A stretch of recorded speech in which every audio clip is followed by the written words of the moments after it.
I want to start with a simple question. What kind of serious world leader sends out a survey asking America's allies how they would like to proceed with security measures in order to achieve peace in a war, especially when said survey sounds more like, how do you want to keep the war going? Because that's exactly what the Trump regime did to our erstwhile allies in Europe. According to Reuters, the US sent European leaders a so called diplomatic questionnaire about Ukraine's security, essentially testing their willingness to defend Ukraine without US leadership. And the questions, they weren't just vague, they were actually insulting. For example, take this one. Would your country be willing to deploy its troops? Which European and or third countries do you believe could or would participate in such an arrangement? Are there any countries you believe would be indispensable? Yeah, like maybe the United States of America. What actions do the US, allies, and partners need to be prepared to take if such a force or the territory of Ukraine were attacked? What, if any, US support requirements would your government consider necessary for its participation in these security arrangements? Specifically, which short term and long term resources do you think will be required from the United States? Okay, I said vague and I also said insulting. Why is this insulting? Because we should know. We have been helping Ukraine since the beginning, starting in the Biden administration. I would, of course, argue to our eternal shame that the United States under the Biden administration did not do nearly enough to make sure that this illegal invasion of our ally by our enemy ended as soon as humanly possible. So, why suddenly all of the uncertainty? Well, because Donald Trump and his corrupt fascist regime are absolutely aligned with Vladimir Putin and Moscow's agenda, which is a travesty. So that's how Donald does diplomacy. Well, not really, because he doesn't know what it is. And if you put somebody as unserious as Marco Rubio in charge of the State Department, then that's a pretty clear signal that America does not care about statecraft either. So now we're offloading, I should say, our responsibilities and waiting to see who's naive enough to sign up. So now I want to talk about how all of this ties into Donald's latest backroom deal with Russia. Before we dive in further, please take a second to like and share this video. If you haven't already, please subscribe to our channel. And after that, click on the bell. That way you will be alerted every time a new video drops. Today, European leaders are scrambling to respond to yet another reckless move by Donald. Yesterday, Marco Rubio, sort of Secretary of State, landed in Saudi Arabia for US Russia talks about Ukraine, excluding both Ukraine and Ukraine's European allies, which is to say, pretty much their only allies at this point. As a response, Europe is doubling down on its efforts to counter Donald's absolutely intentional foreign policy missteps. On Monday, France, the UK, Germany, Italy, Poland, Spain, the Netherlands, and Denmark, along with top EU and NATO officials, held an emergency summit in Paris in order to strategize a response. Here's a few of those leaders voicing their concerns at the summit. Europe must play its role, and I'm prepared to consider committing British forces on the ground alongside others if there is a lasting peace agreement. But there must be a US backstop, because a US security guarantee is the only way to effectively deter Russia from attacking Ukraine again. Hier wird über die Köpfe der Ukraine hinweg über das Ergebnis von Friedensgesprächen, die nicht stattgefunden haben und bei denen die Ukraine nicht Ja gesagt hat und nicht am Tisch gesessen hat, über mögliche Varianten von Ergebnissen gesprochen. Das ist höchst unangemessen, um es ganz offen und ehrlich zu sagen. I am very concerned about making a fast ceasefire, because it can actually give Putin and Russia a better possibility to go back to Russia and to re-ramp and to mobilize again, attack Ukraine or another country in Europe. So thankfully, our European, well, I don't know if they're allies anymore, but they understand. The leaders of the European countries understand. Those are the prime ministers of the United Kingdom, Germany, and Denmark. And now France, because they do another meeting was convened in France because they clearly understand the urgency of this situation, and participation has been expanded to Norway, Canada, Lithuania, Estonia, Latvia, the Czech Republic, Greece, Finland, Romania, Sweden, and Belgium, which is to say, everybody but us who cares about the Western alliance. One of the greatest things created by humankind diplomatically in the wake of the horrors of World War II. Donald's decision to exclude Europe from the talks in Saudi Arabia has blindsided our allies, although not entirely sure why. We should all have been prepared for this. And it's left them scrambling to maintain influence in negotiations that could determine the fate of not just Ukraine, but security for all European countries. France's Emmanuel Macron spoke to Donald before the emergency EU meeting in Paris yesterday, but according to Euronews, the US made it crystal clear Europe will not have a seat at the negotiating table, which is as short sighted and obscene as it seems. However, Macron remained steadfast in his belief that it is not possible for Europe not to have a seat at the negotiating table, especially not only because they've been in this fight since the beginning, but because there is so much at stake for them. In a post on Twitter, Macron wrote, quote, after bringing together several European leaders, I've just spoken with Donald and then with President Zelensky. We seek a strong and lasting peace in Ukraine. To achieve this, Russia must end its aggression, and this must be accompanied by strong and credible security guarantees for the Ukrainians. Otherwise, there is a risk that this ceasefire will end up like the Minsk agreements. We will work on this together with all Europeans, Americans, and Ukrainians. This is the key, unquote. That is exactly right. The whole point of isolating Russia after its 2022 invasion of Ukraine was to prevent Putin from dictating terms. Now, Donald is just what? Doing Putin's bidding. Because again, he doesn't give a shit about Ukraine. He doesn't give a shit about who's the aggressor. He only cares about keeping Vladimir Putin pleased. Of course, there's more to it than that, which I'm going to get to. Meanwhile, in Riyadh, Saudi Arabia, Donald's people met with Russian Foreign Minister Sergei Lavrov, who is one of the architects of the invasion of Ukraine, and Putin's top foreign policy aide, Yuri Ushakov, for more than 4 hours. The Kremlin, of course, is loving all of this. Lavrov said the meeting was productive, while Russia's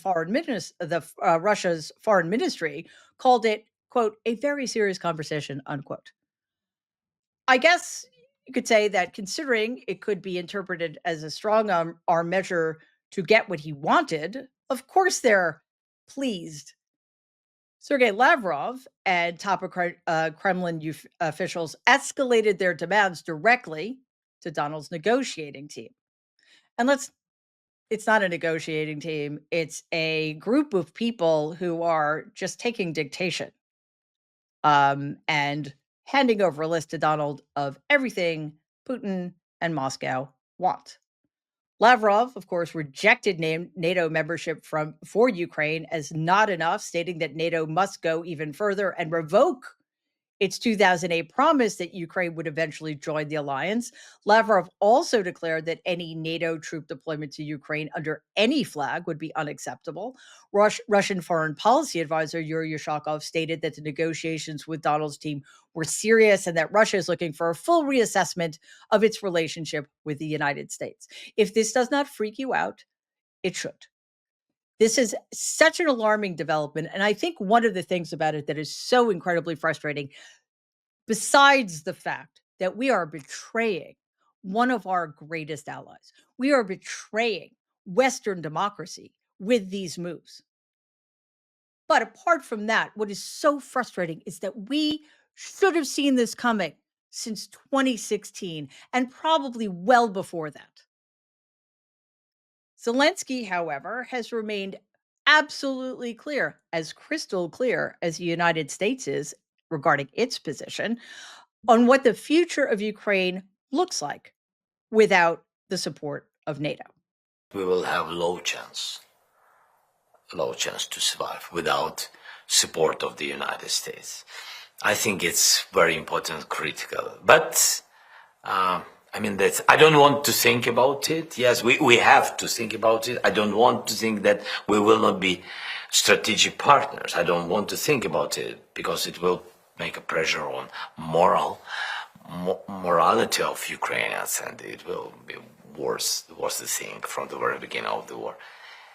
But we increased our production. That we really can count on our level of defending industry, but it's not enough. This is both tragedy and travesty. And if things go the way that Zelensky believes they will, if the United States withdraws from NATO and NATO cannot step up without still the greatest superpower in the world, it will also be disaster and atrocity that can be laid at the feet of the traitor, Donald Trump. Donald is calling this a peace negotiation, but Zelensky very properly is calling bullshit. Zelensky originally scheduled to visit Saudi Arabia this week. He canceled the trip, though, when he realized that the US and Russia were meeting without Ukraine, literally denying the aggrieved party a seat at the negotiating table. So it's not even negotiation anyway. Today, while visiting with Turkish President Erdogan, that must have been interesting, Zelensky stated, quote, "It is critical that any negotiations to end the war are not happening behind the backs of the key parties affected by the Russian aggression," unquote.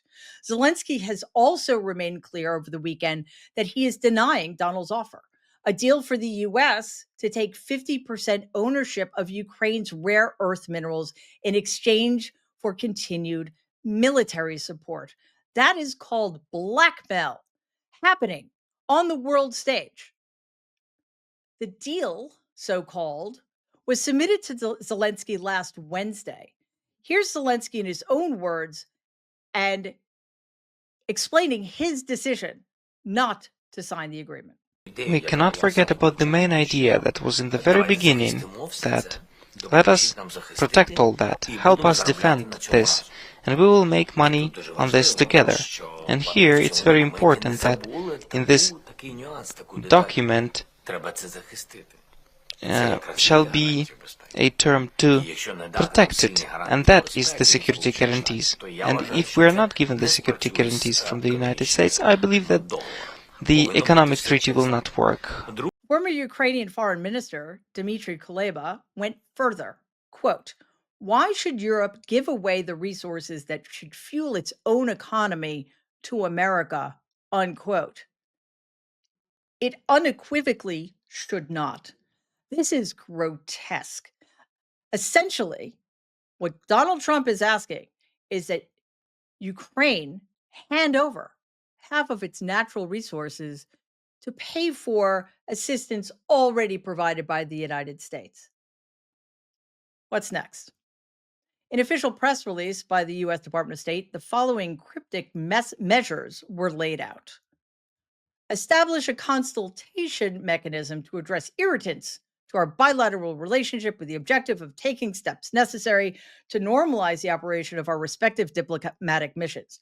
If you guys understand what that means, please let me know, because I have absolutely no idea. It sounds like doublespeak to me. Next, appoint respective high-level teams to begin working on a path to ending the conflict in Ukraine as soon as possible in a way that is enduring, sustainable, and acceptable to all sides. Well, you know what's impossible? Making that happen if one of the sides is not included in these so-called negotiations. Next, lay the groundwork for future cooperation on matters of mutual geopolitical interest and historic economic and investment opportunities which will emerge from a successful end to the conflict in Ukraine.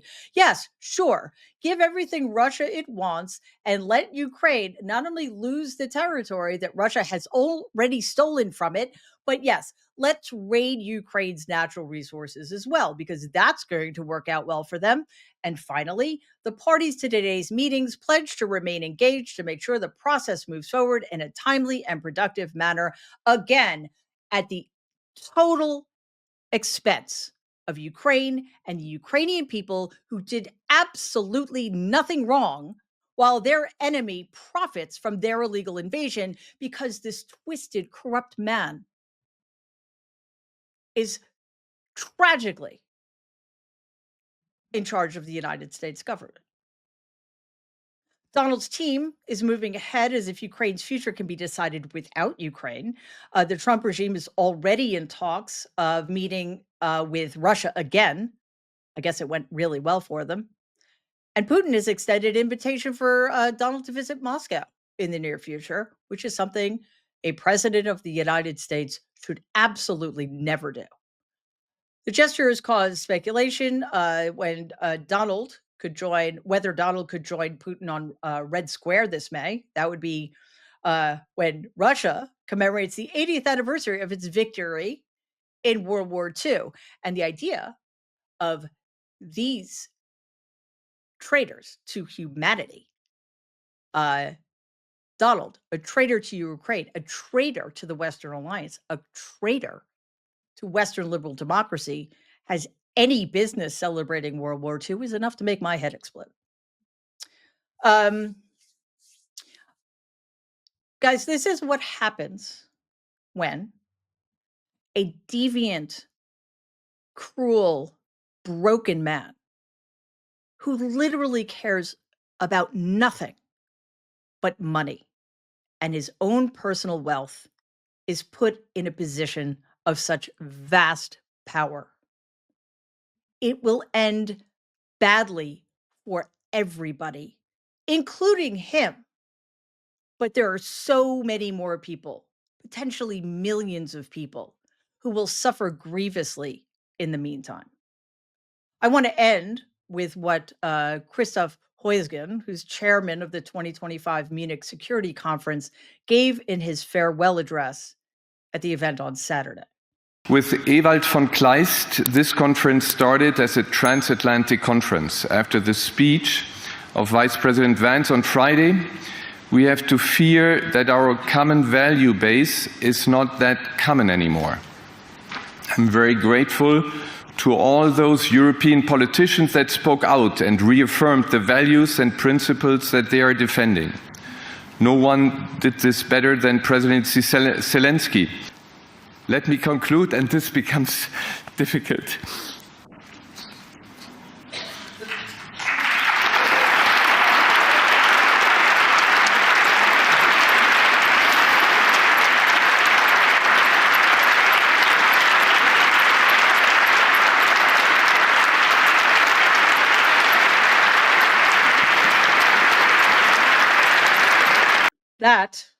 That is what Donald Trump has wrought. That is what a misguided, cruel, ill-informed plurality of American voters has wrought.